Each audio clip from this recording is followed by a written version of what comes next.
Quand on découvre l'oracle de Béline, on est frappé par sa facilité. Chaque carte se compose d'un dessin et d'un mot. Faut-il vraiment une explication pour comprendre ce que veut dire le serpent d'ennemi ou les deux cœurs d'amour? Mais alors, si l'oracle est si facile, et si ceux qui l'interrogent sont bluffés par la justesse de ses prédictions, pourquoi termine-t-il si souvent rangé dans un tiroir ou déclenche-t-il la méfiance de certains débutants?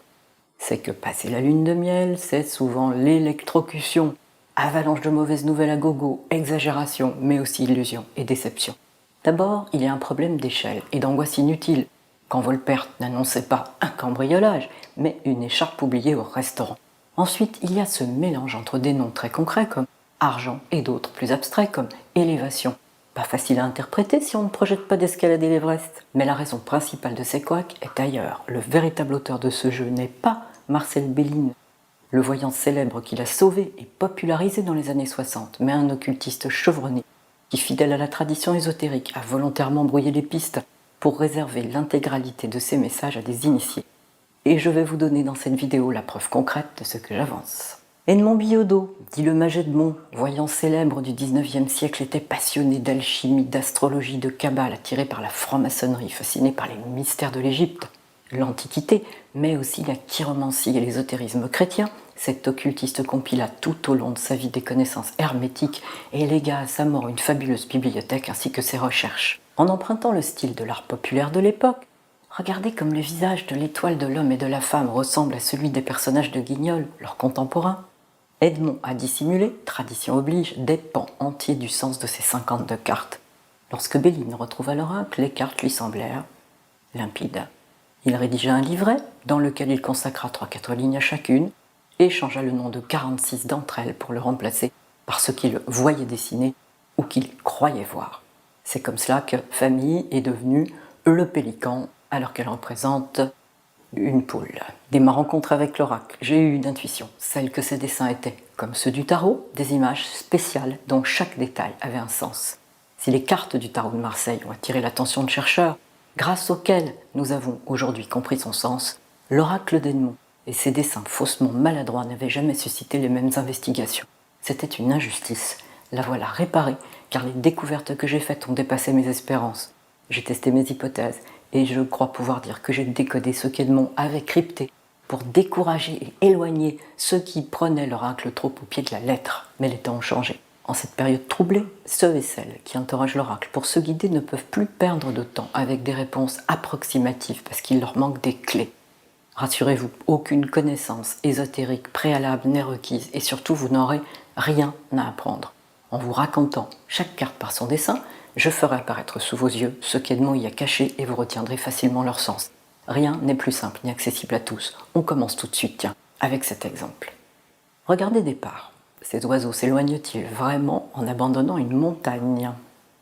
Cette carte a attiré mon attention car c'est la seule du jeu dessinée avec de la perspective et cette étrange profondeur au sens propre et figuré m'a mis sur la piste d'un message spirituel. En l'observant, j'ai cherché et j'ai réalisé que la montagne représentée par Edmond n'était pas un sommet quelconque quitté par des oiseaux ordinaires, mais un des monts les plus sacrés du monde, le mont Horeb, lieu où le 5e livre de la Bible hébraïque situe l'épisode de la remise par Dieu des 10 commandements à Moïse. Et maintenant, comptez bien les oiseaux, ils sont 10. La montagne n'est pas un lieu qu'on fuit, elle sert de contact entre la terre et le ciel. L'homme et Dieu s'y rencontrent. Les 10 oiseaux sont les 10 commandements. Ils sont des messagers, pas des fuyards. De quoi modifier le sens de cette carte quand elle apparaît dans votre tirage. Et signe avec les dessins avec lesquels Edmond a joué à cache-cache. Tout dans cet oracle a un sens occulte, y compris les 7 planètes placées au coin des cartes. Si la planète Mars, en astrologie, représente la guerre, elle symbolise aussi de vraies qualités comme le courage, l'énergie. Seulement voilà, les 7 cartes supposées martiennes sont juste calamiteuses. Elles ne parlent que de coups bas, de duels, de mise en esclavage, d'attaques, de combats bestiales et de catastrophes. Edmond, grand astrologue, n'a pas pu commettre une telle erreur. Déguisé derrière la planète Mars et le dieu romain de la guerre du même nom, c'est bien sûr l'abominable Arès, dieu de la guerre grec, qui se tient en embuscade et irradie sur ces 7 cartes. Arès, sorte de chaînon manquant entre Attila et Caligula, haï de presque tous et honte d'Héra, sa déesse de mer. Ça en dit long quand même sur le personnage. Je vous expliquerai le pourquoi de cette substitution et ce que ces cartes, comme d'autres aussi funestes, annoncent dans le tirage grâce à l'étude de cas pratiques réels. Ayant interrogé le Béline des milliers de fois, j'ai conservé certaines de ses prédictions que j'ai pu comparer ensuite avec ce qui s'était réellement passé dans la réalité. Mon initiation à l'oracle comprendra cette leçon vidéo et pour ceux qui en feront le choix, des rencontres en ligne. En ayant accès à ces 78 tirages expliqués, vous saurez ensuite poser et interpréter vos questions facilement dans n'importe quel domaine. Je vous transmettrai aussi mes tirages adaptés à des questions particulières, découvrir quelle serait la meilleure voie pour vous reconvertir, connaître les sentiments de la personne que vous aimez, rédiger votre CV, ou encore évaluer les points forts ou les points faibles d'une habitation. Et parce que l'oracle de Béline est un outil de développement personnel hors pair, je vous apprendrai comment l'interroger pour faire votre bilan psychologique et vous aider ou aider vos proches à y voir plus clair.